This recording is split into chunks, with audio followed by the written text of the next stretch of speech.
इस कहानी की शुरुआत होती है मेसन और अमेलिया नाम के एक कपल से, जो अपने प्राइवेट जेट में बैठकर एक आलीशान पार्टी को अटेंड करना चाह रहे हैं।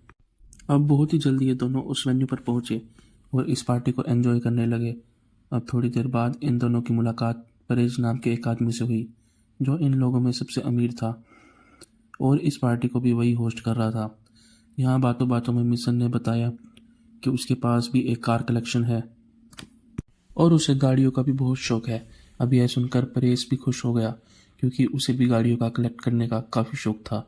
इसके बाद वो मेसन और एमेलिया को अपने प्राइवेट गैराज में ले गए कर गया, ताकि वो इन दोनों को अपनी कार कलेक्शन दिखा सके। यहाँ परेज ने इन दोनों को अपनी फेवरेट कार दिखाई, जिसकी कीमत लगभग $200 मिलियन की थी। अब इस कार को देखकर मिशन और अमेलिया इसके अंदर बैठकर इसकी फील करना चाहते थे। अब पेरिस ने भी उनको इस रिक्वेस्ट को मान लिया और इन्हें गाड़ी में बैठने की परमिशन दे दी। अब गाड़ी में बैठते ही आलिया ने लिंक नाम के एक हैकर को सिग्नल दिया और सिग्नल मिलते ही लिंक ने गैराज की सारी लाइट ऑफ कर दिया और इसी बीच मिशन के आदमियों के पर्स पर हमला करके उसे ज़मीन पर गिरा दिया। अब इस मौके का फ़ायदा उठाकर मेसन ने कार को स्टार्ट किया और इसे लेकर यहाँ से फरार हो गया। अब यहाँ पर खुलासा होता है कि मेसन और अमेलिया एक प्रोफेशनल चोर हैं और इनका उस पार्टी में जाने का मकसद सिर्फ उस गाड़ी को चुराना था। इसके बाद उन्होंने इस गाड़ी को एक बड़े से ट्रक में डाला और यह देश छोड़कर भागने लगी। लेकिन इससे पहले कि यह लोग भागने में कामयाब हो जाते, एफबीआई की एक टीम ने इन्हें चेज करना शुरू कर दिया। अब यह देखकर मेसन सोच में पड़ गया कि एफबीआई को उनके प्लान के बारे में कैसे पता चला। पर जैसे ही एमेलिया ने मेसन पर अपनी बंदूक तानी, उसकी सारी कन्फ्यूजन फौरन दूर हो गई। अब यहाँ कहानी में एक ट्विस्ट आया और यह खुलासा हुआ कि असल में एमेलिया कोई चोर नहीं, बल्कि एक एफबीआई एजेंट है और उसने मेसन से प्यार का नाटक सिर्फ इसलिए किया था ताकि वह उसे रंगे हाथों पकड़ सके। अब यह सब जाकर मेसन का दिल टूट गया, क्योंकि वह एमेलिया से बहुत प्यार करता था, लेकिन इसके बावजूद भी उसने अपनी टीम को प्लान बी के लिए बोला और यह ऑर्डर्स मिलते ही उन्होंने अपनी सारी गाड़ियों को नदी में उतार दिया। अब इस प्लान बी के चलते वो उस गाड़ी को नहीं चुरा पाए, लेकिन एफबीआई के हाथों पकड़े जाने से बाल बाल बच गए। इसके बाद हम 3 महीने बाद का सीन देखते हैं, जहां मेसन ने अब चोरी चकारी छोड़ दी है और शहर के बाहर एक आम जिंदगी बिताने लगा है। अब एक दिन मेसन का छोटा भाई शॉन उसके पास आया और उसे बताया कि वह एक बैंक में चोरी करने का प्लान बना रहा है और वह मिशन को भी इस प्लान में शामिल करना चाहता है।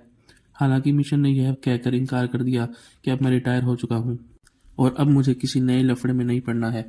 यह शॉन ने उसे मनाने की काफ़ी कोशिश की, लेकिन जब मेसन नहीं माना तो शॉन वहाँ से चला गया। पर जाने से पहले उसने मेसन को एक फ़ोन दिया, ताकि अगर उसका मन बदल जाए तो वह इस प्लान में शामिल हो सके। अब देखते ही देखते 3 दिन गुजर गए, लेकिन मिशन का फैसला नहीं बदला। अब चोरी वाले दिन लिंक ने मिशन को कॉल करके पूछा कि आज तुम चोरी के लिए इतना लेट क्यों हो। अब यह सुनकर मिस हैरान हो गया, क्योंकि उसने तो शॉन को इस मिशन के लिए मना कर दिया था। दरअसल शॉन ने अपनी टीम मेंबर्स को यह बोला था कि मिशन इस प्लान में शामिल होने के लिए रेडी है। अब पहले तो मिशन को काफ़ी गुस्सा आया, पर इस मामले को संभालने के लिए उसने ना चाहते हुए भी शॉन के प्लान में शामिल होना पड़ा।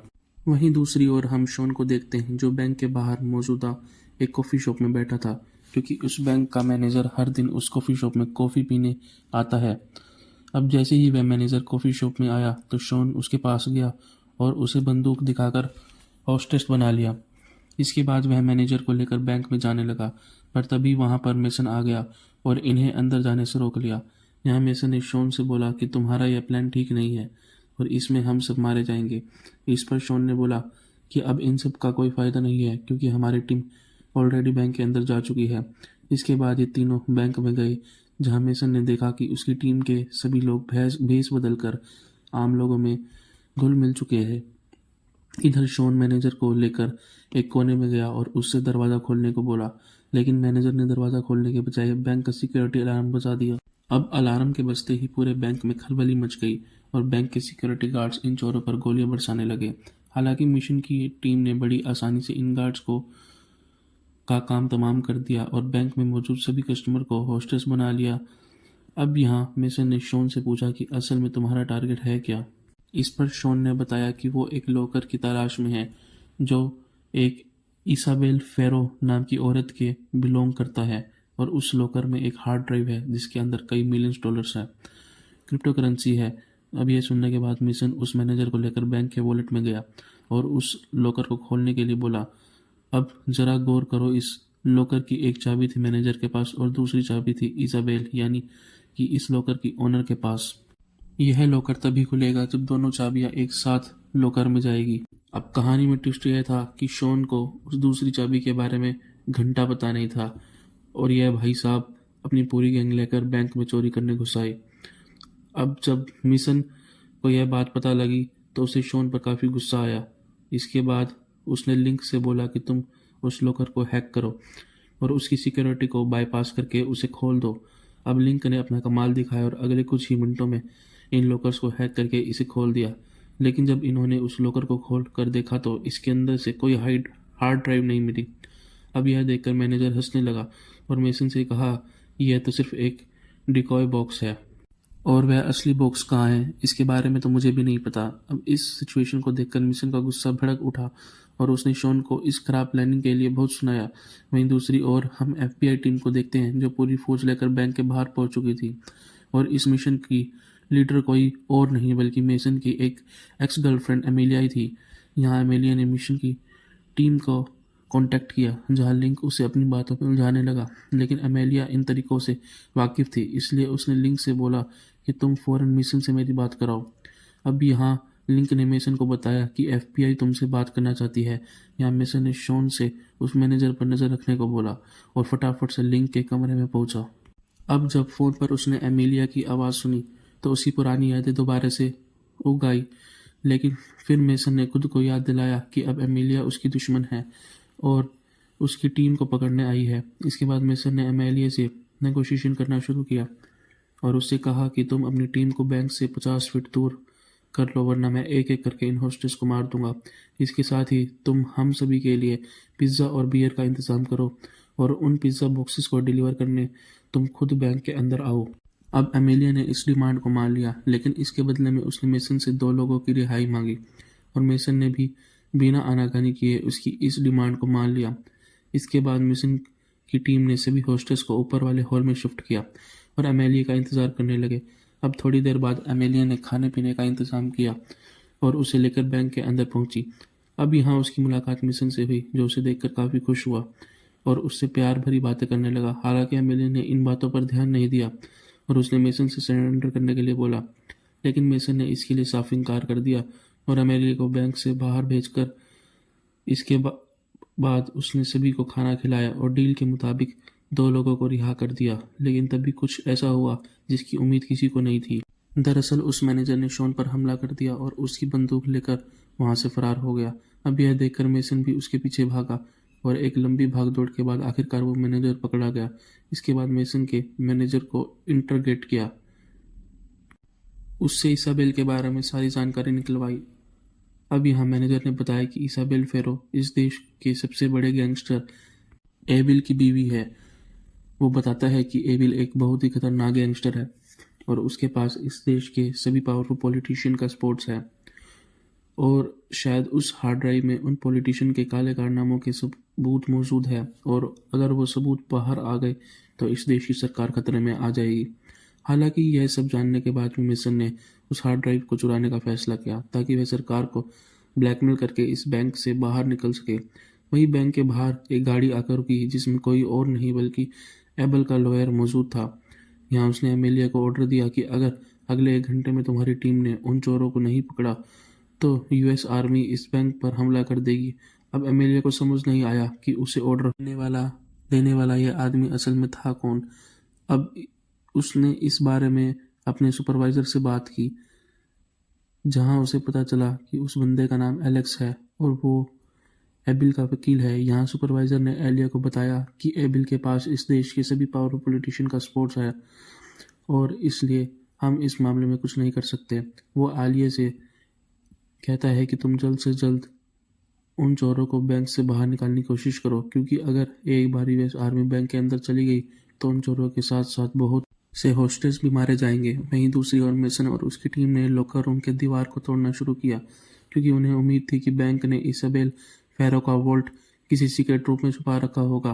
पर जैसे ही वो दीवार को तोड़ते हैं, उनके सामने एक और दीवार आ जाती है। वहीं दूसरी तरफ यूएस आर्मी ने बैंक को चारों तरफ से घेर लिया और अंदर घुसने की तैयारी करने लगे। अब यह देखकर अमेलिया ने मेसन को कॉल किया और उसे सरेंडर करने को बोला, क्योंकि अगर एक बार यूएस आर्मी बैंक के अंदर चली गई तो इन चोरों की मौत पक्की है। अब मेसन ने अमेलिया से बोला कि तुम मीडिया में यह बात लीक कर दो कि यूएस आर्मी बैंक पर हमला करने वाली है, क्योंकि अगर एक बार मीडिया बैंक के बाहर आ गई तो यूएस आर्मी कोई एक्शन नहीं ले पाएगी। अब एमिली ने भी ठीक ऐसा ही किया और मीडिया से यह बात लीक कर दी। अब देखते ही देखते मीडिया बैंक के बाहर आ गई और यह खबर पूरे देश में आग की तरह फैलने लगी। अब यह सब देखकर एफबीआई को हेड काफ़ी नाराज़ हुआ और उसने एमेलिया को इस केस से बाहर निकाल दिया। इसके बाद उसने मेसन को कॉल किया कि और उसे धमकी दी कि अगले 15 मिनट में तुम्हारी टीम ने सरेंडर नहीं किया तो हम बैंक के अंदर आ जाएंगे। वही बैंक के अंदर मिशन की टीम को वो कमरा मिल गया जिसमें इसाबेल के लॉकर को रखा गया था। अब लॉकर के मिलते ही मिशन ने लिंक से बोला कि तुम इस लॉकर को हैक करो और इसके पासवर्ड का बाईपास करके इसे खोल दो। इस पर लिंक ने बोला कि इस लॉकर की सिक्योरिटी काफ़ी स्ट्रॉन्ग है और इसे खोलने में कम से कम 10 मिनट लगेंगे, जबकि अगले 8 मिनट के अंदर यूएस आर्मी बैंक के अंदर आ जाएगी। जब यह देखकर मिस ने एक प्लान बनाया और एक एक करके सभी होस्टेस को छोड़ने लगा ताकि लिंक को वह लॉकर खोलने के लिए टाइम मिल सके। अब अगले कुछ ही मिनटों में सभी लोगों को छोड़ दिया गया और आखिर में उस मैनेजर को छोड़ने के बाद मिशन के टीम मेंबर्स ने एक एक करके सरेंडर करना शुरू किया। अब सभी लोग तो बैंक से बाहर आ गए, लेकिन मिशन और लिंक अब भी बैंक के अंदर मौजूद थे। अब यह देखकर एफबीआई के हेड को काफ़ी गुस्सा आया और उसने यूएस आर्मी को ये ऑर्डर दिया कि वह बैंक के अंदर जाए और मिशन को देखते ही उसे गोली मार दे। अब ऑर्डर्स मिलते ही यूएस आर्मी बैंक के अंदर घुसी और कुत्तों की तरह मेसन को ढूंढने लगी। अब जैसे ही वो उस कमरे में पहुंचे तो उन्होंने मेसन को देखा जो अपने हाथ में बॉम्ब लेकर उनका इंतजार कर रहा था। अब यही ये लोग कुछ सोच पाते उससे पहले एक धमाका हुआ और मिशन समेत यूएस आर्मी के सभी सोल्जर्स भी मारे गए और इस तरह से शॉन की इस खराब प्लानिंग के चलते मिशन को अपनी जान गंवानी पड़ी। अगर आपको भी ऐसा ही लगता है तो ज़रा वेट करो, क्योंकि अब कहानी में एक बड़ा ट्विस्ट आने वाला है। अब इस घटना के कुछ महीने बाद अमेलिया ने एफबीआई से रिज़ाइन कर दिया क्योंकि वो इन करप्ट लोगों के साथ काम नहीं करना चाहती थी। अब इस रेजिग्नेशन के बाद वह अपनी छुट्टियां मनाने के लिए एक प्राइवेट आइलैंड पर चली गई जहां मिशन पहले से उसका इंतज़ार कर रहा था। अब यहाँ खुलासा होता है कि मिशन और अमेलिया शुरू से ही एक ही टीम में थे और इन दोनों ने जानबूझकर पर्स की उस कार वाली चोरी को फेल किया था पेरिस की उस कार वाली चोरी को फेल किया था ताकि एफबीआई को एमेलिया पर यकीन हो सके। इसके बाद यह कहानी फ्लैशबैक में जाती है और हम उस धमाके से कुछ देर पहले की कहानी देखते हैं। जब यूएस आर्मी बैंक के अंदर आई तो मिशन ने उन्होंने एक डिमांड की कि वे एबिल के वकील एलेक्स से मिलना चाहता है। अब ना चाहते हुए भी उन्होंने मिशन की डिमांड माननी पड़ी क्योंकि वो सारे सबूत अब भी मिशन के पास ही थे। अब थोड़ी देर बाद एलेक्स मिशन से मिलने पहुंचा, जहां मिशन उसे धमकी देते हुए बोला कि अगर तुमने मेरे अकाउंट में $500 मिलियन नहीं डाले तो मैं इन सारे सबूतों को पब्लिक कर दूंगा।